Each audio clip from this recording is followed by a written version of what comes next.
Ini ada terkait penggeledahan rumah mantan Gubernur Jawa Barat Ridwan Kamil terkait dugaan kasus korupsi mendapat sorotan dari berbagai pihak, termasuk satu di antaranya disorot oleh juru bicara PDIP Muhammad Guntur Romli.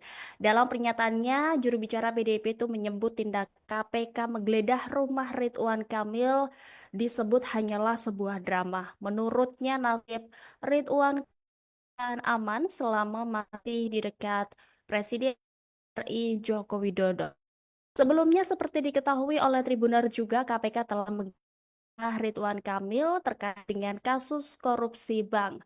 Kasus ini menyangkut dugaan markup dana iklan bank periode 2021 hingga 2023 senilai 200 miliar rupiah.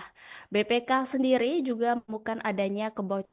Temuan BPK, anggaran yang dibayarkan bank plat merah tersebut lebih kecil dibandingkan anggaran yang dikeluarkan. KPK juga sudah menetapkan 5 orang dari petinggi bank. Menurut juru bicara KPK Tessa Mahardika, para tersangka terdiri dari penyelenggara negara dan pihak swasta. Namun, sayangnya KPK belum mengungkap identitas 5 tersangka tersebut, Tribuners. Penyidik juga telah melakukan rangkaian penggeledahan di Bandung. Tessa mengatakan KPK akan segera merilis konstruksi perkara dan hasil penggeledahan pada pekan ini.